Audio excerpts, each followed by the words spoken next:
की जय हो। श्री हनुमान जी महाराज की जय हो। जय जय श्री राम। अमावस्या पर्व के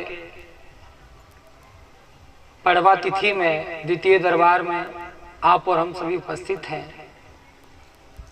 हम पुनः महामाई के चरणों में प्रार्थना वंदन करते हैं कि जो भी भक्त जहां से आया है, अगर वह वास्तविक समस्या लेकर के आया है तो 100% महामाई कृपा कर उनकी समस्या का समाधान करें, उनकी सभी समस्याओं को दूर करें।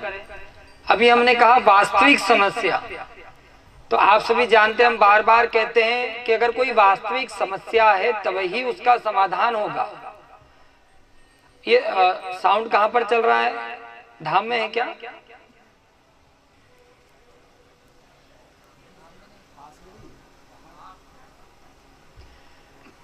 वास्तविक और अवास्तविक, अगर कोई समस्या है तभी उसका समाधान होगा। लेकिन कहीं बार हमें पता ही नहीं होता कि हम जिस समस्या को सुलझाने में लगे हुए हैं वह वास्तविक रूप से समस्या है ही नहीं, अपितु वह हमारा भ्रम है। भ्रम अर्थात जैसे अब हम जानते हैं कि जितना भी हम श्रम करते हैं उसके अधीन ही हमें धन की प्राप्ति होती है। यह एक अलग विषय है कि किसी के भाग्य में अधिक संपत्ति या धन हो तो वह उसे प्राप्त होता है, लेकिन वह भी कर्म पर आधारित। श्रम भी दो प्रकार का होता है, एक शरीर से और एक मस्तिष्क से। जो लोग मस्तिष्क से श्रम करते हैं वह भौतिक सुखों का आनंद प्राप्त करते हैं। भौतिक सुखों का आनंद जिस प्रकार, जैसे किसी की मंशा होती है कि वह असंख्य संपत्ति वाला हो, सौहार्द हो, बड़े बड़े घरों में रहने वाला हो, आसपास बड़े बड़े वाहन हो, तो उसके लिए शरीर का श्रम कुछ भी नहीं है। वह अगर प्राप्ति चाहिए, वह सुख का आनंद अगर हमें चाहिए तो उसके लिए हमें मस्तिष्क का प्रयोग करना पड़ेगा। बड़े ध्यान से सुनिएगा, अगर वह सुख चाहिए तो उसके लिए हमें मस्तिष्क का श्रम करना पड़ेगा।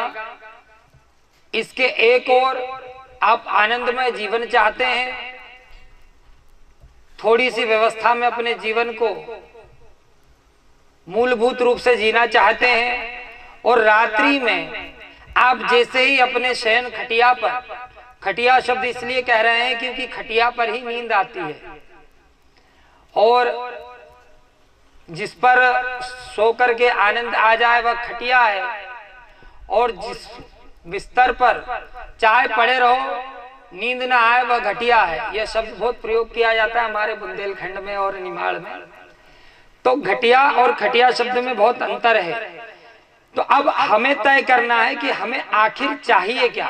अब हम शरीर से श्रम कर रहे हैं और अंदर ही अंदर अपने आप को ज्वलित भावना से प्रताड़ित कर रहे हैं कि हम इतना प्रयास करते हैं, इतनी मेहनत करते हैं, लेकिन हमारे पास ये नहीं, और अमुक अमुक सामने वाला व्यक्ति देखो तो क्या नाम है, क्या व्यवस्थाएं हैं, सबसे अलग व्यवस्थाएं हैं। तो वह व्यवस्था उनके पास इसलिए है क्योंकि उन्होंने मस्तिष्क का प्रयोग किया, अपनी बुद्धि लगाई। अब आप चाहते ही नहीं बुद्धि लगाना, आप चाहते हो दिन भर गेती फावड़ा चला लो, तगारी उठा लो, और सोच रहे कि लाखों रुपया आ जाए, तो यह संभव नहीं है।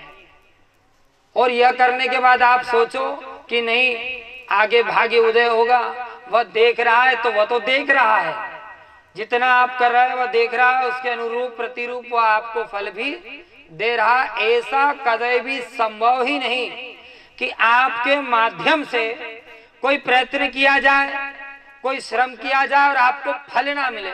जब भी कोई फल में आपको कमी लगे, समझ जाना कि आपके प्रयास में, आपके श्रम में बहुत कमी है। आपको उसे दूर करना पड़ेगा और उसे बढ़ाना पड़ेगा, तब इस भौतिकवाद के सुख प्राप्त होंगे।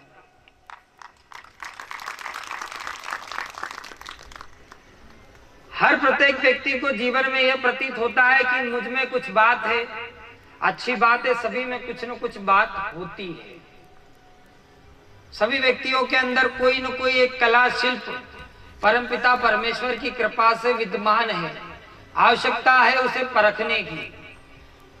जिस प्रकार कहते हैं कि एक बार आवश्यकता पड़ने पर हमें पत्थर के आगे भी नमन करना पड़ता है और उसे घड़ करके उसे ही देव रूप दे करके उसे पूजन अर्चन कर मोक्ष की प्राप्ति के लिए प्रार्थना करनी पड़ती है।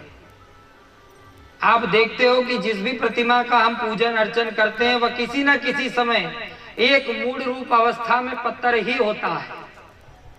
उस पत्थर को ही आकृति शिला दे करके उस पत्थर को ही घड़ करके हम स्वरूप दे करके उसे देवता या देवी रूप में स्वीकारते हैं, पूजते हैं और उसका फल हमें प्राप्त हो जाता है।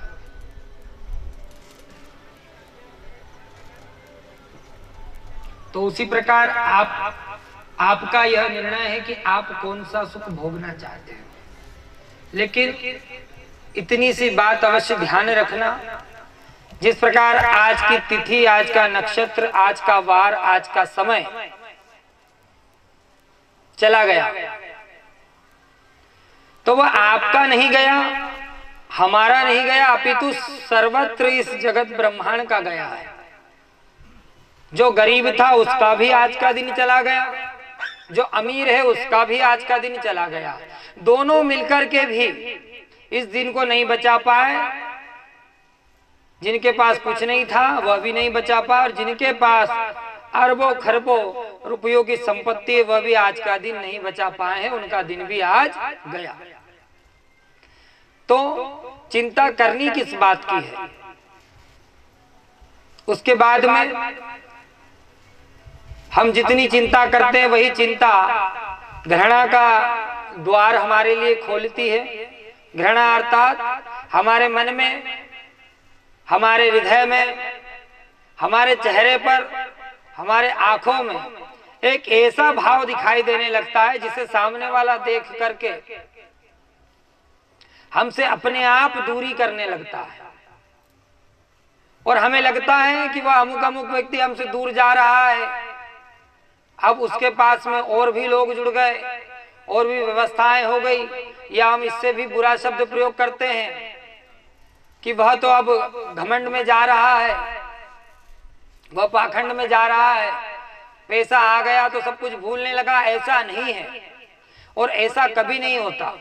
कोई किसी को कभी नहीं भूलता है। मूलभूत हम अपने ही कारण से अमुक व्यक्ति के सामने अपनी छवि खराब करके स्वयं को उससे दूर कर देते हैं, और बाद में पछतावा करते हैं कि वह हमसे दूर हो गया। तो इसलिए कभी भी हमें मार्ग समझ में ना आए तो स्वयं अपने भीतर जांचिए, अपने भीतर झांकिए। आपको 100% ये गारंटी है कि आपको मार्ग दिखाई देगा और आपकी समस्या का समाधान हो जाएगा। आज हम इतनी दूर से यहाँ पर पहुंच रहे हैं। अगर एकाग्रता से चित्त मन से सोचा जाए तो आप जहां से आ रहे हो वहां पर भी वही है और यहां पर भी वही है। बस अनुभूत करने की आवश्यकता है। हम अनुभूत ही नहीं करते, हम प्रयास ही नहीं करते, हम श्रम करना ही नहीं चाहते। सबसे मुख्य बात तो यही है कि हम श्रम करना नहीं चाहते। हाँ, हम श्रम करना, श्रम और शर्म दोनों एक ही समान बोलने में आते हैं।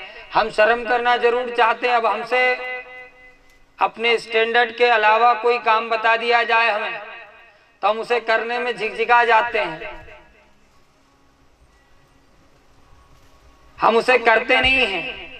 लेकिन भौतिक सुखों के लिए हमने ऐसे ऐसे लोगों को देखा है जिन्होंने, आप तो कुछ भी नहीं करते हो शायद, जिन्होंने दूसरों की झूठन में से अपना पेट भरा है और आज वह ऐसे स्थिति पर है कि वह जिनके झूठन खाया करते थे वही लोग उनके सामने आज नतमस्तक होकर के प्रणाम करते हैं।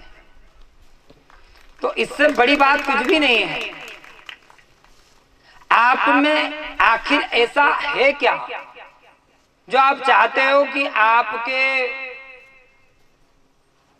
नाम के आधार पर या आपके पहचान के आधार पर आपको सब सुख प्राप्त हो जाए और सब जगह सम्मान व्यापी आप हो जाए? ऐसा कदे भी नहीं होने वाला। अगर ऐसा आपको लगता है तो भूल जाओ, छोड़ दो। बोली श्री हनुमान जी महाराज की, श्री राघवेंद्र सरकार की जय जय श्री राम। तो ऐसा कभी भी नहीं होगा। आपकी नाम, आपका पहचान धरा का धरा रह जाएगा। सिर्फ आपके कर्म ही आपके काम आते हैं और मरने के बाद भी कर्म ही साथ में जाते हैं। हमारे परम पूज्य बापू जी बार बार कहा करते थे कि ना तो कुछ हाथ आएगा और ना तो कुछ साथ जाएगा, जो भी है सारा आग लग जाएगा। तो जब आग ही लगना है तो फिर परेशान होना क्यों? और अगर परेशान होना है तो फिर क्यों किसी से कहना? हम परेशान भी होते हैं और सभी जगह कहते फिरते कि हमने ये किया वो किया, हमें कुछ मिला नहीं। समझ जाओ कुछ नहीं मिला तो उसका अपने आप धारण कर लो कि आपने कुछ भी नहीं किया। आप जीरो